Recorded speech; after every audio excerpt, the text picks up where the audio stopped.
படுத்த சிறிது நேரத்திற்குள்ளேயே ஆழ்தூக்கத்துக்கு போய்விட்டாள் சாந்தி. ஆனால் சக்தியோ தூக்கம் வராமல் புரண்டு புரண்டு படுத்துக் கொண்டிருந்தாள். அவளது மனத்திரையில் சற்றுமுன் சாந்தி கூறியவை அனைத்தும் முழு நீள படமாய் ஓடிக்கொண்டிருந்தது. தன்னால் நம்ப முடியாத, நம்பாமல் இருக்க முடியாத விஷயத்தை அல்லவா சாந்தி கூறினாள். கடந்த 6 வருடமாக லக்ஷ்மணனே சாந்தியின் கணவராக, தனக்கு மாமாவாக, இந்த குடும்பத்திற்கு மாப்பிள்ளையாக சக்தி பார்த்து வருகிறாள். ஆனால் இப்படியொரு குணம் அவரிடம் இருப்பதை இவள் அறியவே இல்லை. இன்று வரை அந்த விஷயம் மகாலிங்கம், சித்ராவுக்கு கூட தெரியவில்லை. அவர்களுக்கு தெரிந்தால் மட்டும் என்ன ஆகப் போகிறது? மகளின் உணர்வுகள் சுதந்திரம் பறிபோனதற்காக அழுவார்கள், ஆர்ப்பாட்டம் செய்வார்கள், மீறி போனால் மாமாவிடம் வாதம் செய்வார்கள். இத்தகைய செயல்களினால் எல்லாம் அவர் மாறவா போகிறார்? திருடனாய் பார்த்து திருந்தாவிட்டால் திருட்டை ஒழிக்க முடியாது. பெண்ணுக்கும் உரிமை தரும் எண்ணம் தானாகவே அவருக்குள் உதித்தால்தான் உண்டு.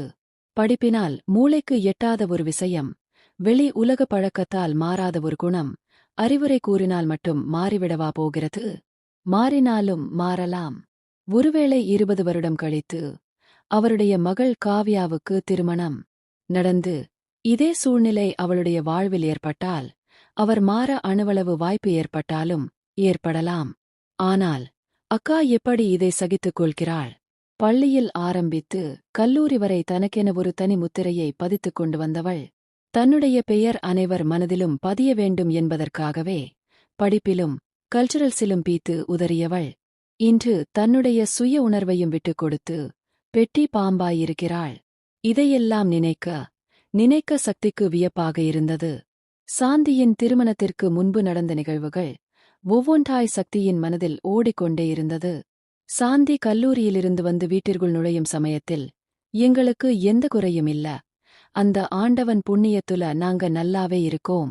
என்ன, ரெண்டுமே பொன்னா போயிடுச்சு, எங்களுக்கு கொல்லி போட ஒரு பையன் இல்லையெங்கிற ஏக்கத்தை தவிர எல்லா சோக்கியமும் இங்கு இருக்கு என்று பக்கத்து வீட்டுக்காரியிடம் புலம்பிக் கொண்டிருந்தாள் சித்ரா. இதைக் கேட்ட சாந்தி, ஒரு பையன் இல்லையேன்னு உனக்கு ஏக்கமாயிருக்கா? என்னையும் சக்தியையும் பெத்ததால நீ எந்த வகையில் அம்மா குறைஞ்சு போயிட்ட? ஏன் பசங்கதா கொல்லி போடணுமா? பொண்ணுங்க கொல்லி போடக்கூடாதா? நாங்களும் உங்க வயத்துலதானே பொறந்தோம்.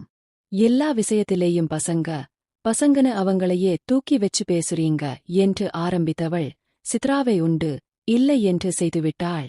அத்துடன் விட்டாளா இந்த விஷயத்தை? இரவு மகாலிங்கம் வீட்டிற்கு வந்ததும் அவரிடம் நடந்த அனைத்தையும் போட்டுக் கொடுத்து மகாலிங்கம் சித்ராவை ஏசி சாந்தியிடம் மன்னிப்பு கேட்கும்படி சொல்லி, சித்ரா மன்னிப்பு கேட்டவுடன்தான் கோபத்தின் உச்சாணியிலிருந்து கீழே இறங்கினாள் சாந்தி. வாய் வார்த்தைகளில் கூட பெண்களை புறம் தள்ளுவதை ஜீரணிக்க முடியாத குணாதிசயம் உடையவளாகவே இருந்தாள் சாந்தி. கல்லூரியில் படித்துக் கொண்டிருக்கும்போது ஆல் இண்டியா டூர்க்காக மகாலிங்கத்திடம் பர்மிஷன் கேட்டுக் கொண்டிருந்தாள் சாந்தி. டூர் எல்லாம் எங்கேயும் போக வேண்டாம், ஆல் இண்டியா டூர் போகணுமா? எல்லாம் தேவையில்லாத தண்டச் செலவு. அந்த பணத்தை எடுத்து வெச்சா ஒரு 2 பவுன் நகையாவது எடுக்கலாம் என்று சாந்தியை திட்டினாள் சித்ரா. தாயின் பேச்சால் கோபம் கொண்டவளாய், அம்மா, இப்ப நகையெடுத்து நீ போட்டுக்க போறியா? டூர் போறது தண்டச் செலவுனா? வீட்டுல டெய்லி வகை வகையா செஞ்சு சாப்பிடறதும் தண்டச் செலவுதா? இனிமேல் நீ வீட்டுல சிக்கன் மட்டன் எதுவும் எடுக்க கூடாது. வெறும் சாதத்தை வடிச்சி தயிர் வாங்கி வை, அதையே 4 பேரும் ஊத்தி குடிக்கலாம். இதுல காசு மிச்சம் பண்ணினா 2 என்ன 4 பவுனை எடுக்கலாம். சித்ராவை கரித்து கொட்டினாள். ஆமாண்டி, நகையெடுத்து நான்தா போட்டுக்க போறேன். உன்னையும் உன் தங்கச்சியையும் ஒவ்வொருத்தன் கையில பிடிச்சு கொடுத்தாதா எங்க கடமை முடியும்? வயசு பொண்ணுங்களை வீட்டுல வெச்சுக்கிட்டு இருக்கிறது வயித்துல நெருப்ப வெச்சுக்கிட்டு இருக்கிற மாதிரி. சித்ரா இதனை கூறி முடிப்பதற்குள்ளேயே, அம்மா, தேவையில்லாம பேசி டென்ஷன் பண்ணாதம்மா. பொண்ணுகனா ஒரு மாதிரி ட்ரீட் பண்ணுவீங்க, பசங்கனா ஒரு மாதிரி ட்ரீட் பண்ணுவீங்களா? நானும் சக்தியும் வீட்டுல இருக்கிறதுல உனக்கு என்ன இடைஞ்சல் வந்துச்சு? இதுவே நாங்க 2 பேரும் பசங்களா இருந்திருந்தா எங்க பசங்க 2 பேரும் காளை மாதிரி வளர்ந்திருக்காங்கன்னு ஊர் பூரா பெருமையா சொல்லிக்குவீங்க. பொண்ணுங்களா போயிட்டனாலே எதுவுமே செய்ய மாட்டீங்க. இதுவே உன்னோட பையனாயிருந்தால் இண்டியா டூர்க்கு அமௌன கேட்டிருந்தா கேட்டதை விட அதிகமாவே குடுப்பீங்க. நான் பொண்ணா போயிட்டதனால தரமாட்டேங்கிறீங்க. இப்படித்தான் சித்ரா அடிக்கடி வாயை விட்டு சாந்தியிடம் வாங்கி கட்டிக்கொள்வாள். சித்ரா, நீ கொஞ்சம் அமைதியாயிரு. சாந்தி, டூர் தானே போகணும், போயிட்டு வா. அமௌனட் எப்ப வேணுமோ அதற்கு முதல் நாளே என்கிட்ட கேட்டு வாங்கிக்கோ என்று கூறி அவளை சமாதானப்படுத்தினார் மகாலிங்கம். பிஎஸ்சியில் கோல்டு மெடல் வாங்கினாள் சாந்தி. எஸ்சி படிப்பதற்காக வீட்டில் போடாத சண்டையில்லை, பேசாத வார்த்தையில்லை. ஆனால் அவளால் வெற்றி பெறத்தான் முடியவில்லை. இதற்கு முன்னால் வரையில் சித்ரா சாந்திக்கு எதிராகவும் மகாலிங்கம் சாந்திக்கு சாதகமாகவும் இருப்பார். அதனால் அவளது எண்ணங்கள் ஈடேறும். ஆனால் இந்த விஷயத்தில் இருவரும் ஒரே தரப்பிலேயே இருந்தார்கள். சாந்திக்கு படிப்பு போதும், திருமணம் செய்யலாமென்று முடிவெடுத்து இருந்தார்கள் இருவரும். லக்ஷ்மணன் தரப்பிலிருந்து சாந்தியே மிகவும் பிடித்து போகவே நேரடியாகவே பேசிவிட்டனர் மகாலிங்கத்திடம். வலிய வந்த சம்பந்தத்தை விட மனசில்லாமல் ஒப்புக்கொண்டார் மகாலிங்கம். அதுவும் டாக்டர் மாப்பிள்ளை என்றால் யாருக்குத்தான் வேண்டாமென்று தோன்றும். அப்பா, நான் பிஎஸ்சி கோல்டு மெடல்பா, ப்ளீஸ் பா, என்னையும் எஸ்சி படிக்க வையுங்கப்பா. எம்பில் முடிச்சதுக்கு அப்புறம் கல்யாணம் பண்ணிக்கிறேன் சாந்தி. இப்பவே நீ எம்பில் படிக்கணுங்கிற, அப்புறம் எம்பில்லையும் கோல்டு மெடல் வாங்கிட்டு பிபடிக்க வையுங்கன்னு சொல்வ மகாலிங்கம். அப்பா, கல்யாணம் எப்ப வேணாலும் செஞ்சுக்கலாம். பட்படிப்பு அது இப்ப மட்டும்தான் முடியும். சாந்தி அழுது கொண்டே பேசிய வார்த்தைகள் சக்தியின் கண்களில் இன்று நடந்தவை போல தோன்றியது. படிப்புங்கிறது அறிவையும் பம்பையும் வளர்க்கத்தான். என் பொண்ணுகிட்ட அது நிறையவே இருக்கு. இந்த வயசுல என்னோட பொண்ணுக்கு தேவை கல்யாணம் என்று சாந்தியின் படிப்புக்கு முற்றுப்புள்ளி வைத்தார். சாந்தி அந்த திருமணத்தில் கொஞ்சம் கூட விருப்பத்தை காட்டவில்லை. ஏனோ அம்மா அப்பாவின் விருப்பத்திற்காகவும் அவர்களின் கட்டாயத்தின் பேரிலுமே மணவரைக்கு வந்தாள். கட்டாயப்படுத்தி சாந்தியை சம்மதிக்க வைத்த உறுத்தலினால்தான் ஒவ்வொரு முறையும் அவள் வீட்டிற்கு வரும்போது மகாலிங்கம் அவளிடம் கேட்கிறார், நீ சந்தோஷமாகத்தானே இருக்கிறாயென்று. அந்த கட்டாய திருமணம் சாந்திக்கு நடக்காமலேயே இருந்திருக்கலாம். அவளது உணர்வு சுதந்திரம் எதுவும் பறிபோகாமலாவது இருந்து இருக்கும். அக்கா சொன்னது போல அவளுக்கு நடந்தபடி தனக்கு நேர்ந்துவிடக்கூடாது.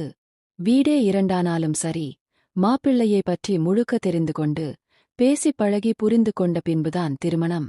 லவ் மேரேஜ்னா கூட அக்கா ஓகேன்னு சொன்னாலே பாக்கலாம். சூப்பர்மேன் மாதிரி எனக்கு ஒரு பவர் கிடைச்சு, அந்த பவர் மூலமா மாமாவோட மனநிலையை முழுக்க மாத்தி எல்லா விஷயத்துக்கும் அக்காவோட விருப்பத்தை கேட்டு நடக்கிற மாதிரி இருந்தா எப்படி இருக்கும்? அக்கா எவ்ளோ சந்தோஷப்படுவா? தனக்குள்ளேயே கற்பனை செய்து மகிழ்ந்தபடியே உறங்கி போனாள் சக்தி. வழக்கம் போல கல்லூரியில் வகுப்புகள் போய்க் கொண்டிருந்தது. ஆனால் சாகரின் மனம் மட்டும் அந்த வகுப்புகளில் எதையுமே கவனிக்காமல் சக்தியையே சுற்றி சுற்றி வந்து கொண்டிருந்தது. முதல் வரிசையில் அமர்ந்திருந்த சக்தியே 4வது வரிசையில் அமர்ந்திருந்த சாகர் இன்றைய நாளில் எத்தனை முறை அவளை பார்த்தான் என்று யாராலுமே கணக்கிட்டு சொல்ல முடியாது. அவனது விழிகளில் ஏதோ கோளாறுதான் ஏற்பட்டிருக்க வேண்டும். சக்தியை தவிர பிறரை காண மறுக்கிறது அது. சக்தியையே பார்த்து கொண்டிருந்தவனே, டேய் சாகர், செயிட் அடிச்சது போதும், கொஞ்சம் கிளாச கவனிடா. அவனது தலையில் ஒரு போடு போட்டு சுய நினைவை கொண்டு வந்தான் கார்த்திக். கார்த்திக்கை திரும்பி பார்த்தவன் அவனை கொஞ்சம் கூட இலட்சியம் செய்யாமல் மீண்டும் தன் பார்வையை செலுத்தினான் சக்தியின் மீது. கடவுளே என்று சொல்லியபடி தலையில் கை வைத்து சலித்துக் கொண்டான் கார்த்திக். சாகரின் மனதுக்குள் எழும்பிய பயமே அவனை இத்தகைய சூழ்நிலைக்கு தள்ளி இருக்கிறது. அன்று கார்த்திக் சொன்னானே, நீ உன்னோட லவ்வ சொல்லிட்டியோ இல்லையோ, சக்தி அவளோட மேரேஜ் இன்விடேஷன் கொண்டு வந்து கொடுப்பா என்று. அந்த வார்த்தைகள் அவனுக்குள் திரும்ப திரும்ப ஒலித்துக் கொண்டிருந்தது. சாகர் ஒரு முடிவுடன் தான் இன்று கல்லூரிக்கு வந்திருக்கிறான். தன்னுள் பூத்துள்ள காதலை 3 வருடமாய் உள்ளுக்குள்ளேயே ஒளித்து வைத்திருக்கும் பிரியத்தை இன்று நிச்சயமாய் அவளிடம் சொல்லிவிட வேண்டும். அதற்கான ரிகர்ச்சலைதான் வகுப்பறையில் பின்னாலிருந்து அவளை பார்த்து கொண்டு தன் மனத்திற்குள்ளேயே ஊட்டிக் கொண்டிருக்கிறான். அவனுடைய லவ் ரிகர்ச்சலை பார்த்துவிட்ட புரோபசர் சாகர் என்று அழைத்தார் அவனை. அவரது அழைப்பு அவனது காதுகளில் விழவேயில்லை. மீண்டும் ஒருமுறை சாகர் என்றார். சுயநினைவு இல்லாதவனாய் அப்படியே அமர்ந்திருந்தான். சாகர் சாகர், புரொபசர் கூப்பிடுறாருடா. காதலின் மயக்கத்தில் இருந்தவனே இயல்பு நிலைக்கு கொண்டு வந்தான் கார்த்திக்.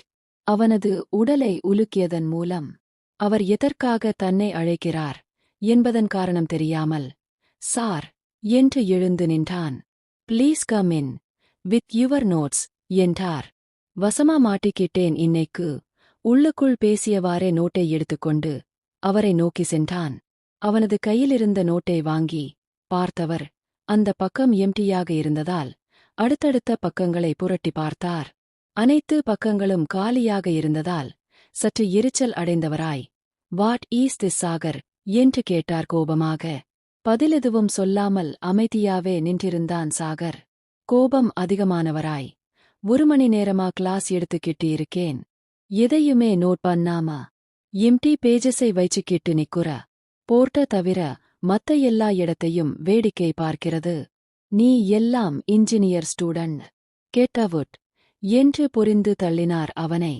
எதையுமே பெரிதாக எடுத்துக்கொள்ளாமல் மீண்டும் சக்தியின் மீதே மனதை செலுத்தியவாறு நடக்கத் தொடங்கினான் சாகர். சக்தியை கடக்கும்போது அவனது விழிகள் அவளை பார்த்துவிட்டு வந்தது. வெளியில் ஸ்லாப்பில் அமர்ந்தவன் திரும்பவும் சிந்திக்கத் தொடங்கினான் சக்தியைப் பற்றியே. வகுப்பறையின் உள்ளே இருந்து சாகரை கண்ட சக்திக்கு சற்று வருத்தமாக இருந்தது. இன்று வரையில் சாகர் ஒரு நாள் கூட வகுப்பை விட்டு வெளியில் போகும்படி நடந்து கொண்டதே இல்லை.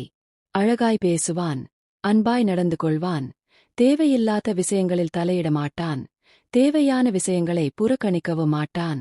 ஆனால் இன்று அவனது செயல் சக்திக்கும் சற்று வருத்தத்தையே அளித்திருந்தது. கிளாஸ் முடிந்து அனைவரும் வெளியே வந்தனர். சாகர் அதே இடத்திலேயே அமர்ந்திருந்தான். ஏதோ மன நெருடல் கொண்டவளாய் சாகரை நோக்கி சென்றாள் சக்தி. வழக்கமான கலகலப்பு இன்று சாகரிடம் இல்லாமல் போயிருந்தது. அவனை பார்த்தவள் ஹாய் சாகர் என்றாள். பதிலுக்கு அவனும் ஹாய் சக்தி என்றான். என்னாச்சு இன்னைக்கு உனக்கு? ரொம்ப டல்லா இருக்க, எனிதிங் ப்ராப்ளம்? சக்தி, இதுதான் நல்ல வாய்ப்பு.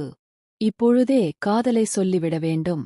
தேங்காய் உடைப்பது போல் காதலை உடைத்துவிட வேண்டும் என தனக்குள்ளேயே பேசி தீர்மானித்தவன், எஸ் சக்தி, டல்லாதாயிருக்கேன். நான் கொஞ்ச நாளாவே டல்லாதாயிருக்கேன். அதற்கு காரணம் நீதா. தன்னுள்ளிருந்த பயம் அனைத்தையும் மூட்டை கட்டி ஒரு ஓரமாய் வைத்துவிட்டு தைரியத்தை உடல் முழுவதும் பரவவிட்டிருந்தான் சாகர். அவனது கண்களில் காதலும் மூச்சிலே ஏக்கமும் உடலின் மேற்பரப்பில் வியர்வையும் வழிந்தோடிக் கொண்டிருந்தது. நானா? நான் எப்படி காரணம்? காரணம் தெரியாமல் ஒரு வியப்புடன் குழந்தைதனமாய் கேட்டாள் சக்தி. நீதா சக்தி காரணம், முழுக்க முழுக்க நீதா காரணம், பிகாஸ் என்றபடி எச்சிலை விழுங்கினான். மீண்டும் தொடர்ந்து பிகாஸ் என்றவனின் தொண்டையில் ஏதோ அடைத்துக் கொண்டது. அந்த அடைப்பினில் வார்த்தைகள் சிக்கிக் கொண்டது. தன்னுள் இருக்கும் திடம் அனைத்தையும் ஒன்று சேர்த்து தன்னுடைய காதலுக்கு கொடுத்தான். அந்த காதல் தொண்டையின் அடைப்பையும் தள்ளிக்கொண்டு வெளியில் வந்தது. I love you Shakti, I love you so much. உடைத்துவிட்டான் காதலை காதலுடன் சேர்ந்து. அவனது குரலும் உடைந்திருந்தது. சாகரிடமிருந்து இதை சற்றும் எதிர்பாராதவள் பேயறைந்தது போல் அப்படியே நின்றாள். காலுக்கு கீழே இருந்த நிலப்பரப்பு தற்போது இல்லாதது போல் தோன்றியது சக்திக்கு. வைத்த விழி வாங்காமல், பதில் எதுவும் பேசாமல், பிரமை பிடித்தவள் போல் சாகரையே கண்டு கொண்டிருந்தாள். மரத்திலிருந்து இலை ஒன்று அவளின் மீது விழுந்து அவளை இயல்பு நிலைக்கு கொண்டு வந்தது. சுயநினைவை பெற்றவள் பெருமூச்சை விட்டபடி கண்களை நன்றாய் மூடி திறந்து நடக்க முயற்சித்தவளை தடுத்து நிறுத்தினான் சாகர். சக்தி, ஒரு நிமிஷம். நான் காதலை சொன்னது உனக்கு நிச்சயமா அதிர்ச்சியாதாயிருக்கும். நீ இப்பவே பதில் சொல்லணும்னு அவசியமில்ல. பாட், நான் பேசுறத மட்டும் கொஞ்ச நேரம் நின்னு கேளு சக்தி, கெஞ்சினான் சாகர். எந்தவொரு உணர்வையும் காட்டாமல் திரும்பிய நிலையில் அப்படியே நின்றிருந்தாள் சக்தி. சக்தி, உன்னை நான் 3 வருஷமா லவ் பண்ணிக்கிட்டு இருக்கேன். என்னோட மனசுக்குள்ளையே டெய்லி ட்ரெயின்ல போறப்ப லவ்வ சொல்லணும்னு நினைப்பேன். பட் அதுக்கான தைரியம் வராது. இன்னைக்கு கூட அந்த தைரியம் வராமதா? அது கூட போராடி காலையிலிருந்து டல்லாவே இருக்கேன். எனக்குள்ள இருக்கிற பயம் நாளுக்கு நாள் அதிகமாயிட்டே போகுது சக்தி. இவ்ளோ நாள் உன்கிட்ட காதலை சொல்லலைனாலும் டெய்லி உன்னை பார்த்தேன், பேசினேன். பட் இன்னும் 2 மாசத்துல அது எல்லாம் முடிஞ்சு போயிடும். அந்த பயத்துலதா சக்தி இப்ப உன்கிட்ட எல்லாத்தையும் சொல்லிட்டு இருக்கேன். 3 வருஷமா எனக்குள்ள இருந்த காதல் என்னோட காதல் வலியா வரமா ன்னு எனக்கு தெரியணும் சக்தி. என்னோட கேரக்டர் பத்தி உனக்கு சொல்லணும்னு எந்த அவசியமும் இருக்காதுன்னு நினைக்கிறேன். பிகாஸ் நீ 4 வருஷமா டெய்லி பேசிஸ் என்னை பார்த்துக்கிட்டுதா இருக்கிற. நீ என்னை ஏத்துக்கறதும் ஏத்துக்காததும் உன்னோட விருப்பம் சக்தி. உன்னை எந்த வகையிலும் நான் கட்டாயப்படுத்தவோ பிரெயின் வாஷ் பண்ணவோ மாட்டேன் சக்தி. கிரீன் கலர் உனக்கு நல்லா இருக்கும். சப்போஸ் உனக்கு என்னை பிடிச்சிருந்தா கம்மிங் சாட்டர்டே மெரினா பீச்சுக்கு ஈவினிங் 5 o'clock கிரீன் சுடிலவா? I hardly love you Shakti என்று கூறிவிட்டு சென்று கொண்டே இருந்தான் சாகர். இவர்களின் காதல் கதையை என் மனம் உன் வசம் பாகம் 4 பார்ப்போம்.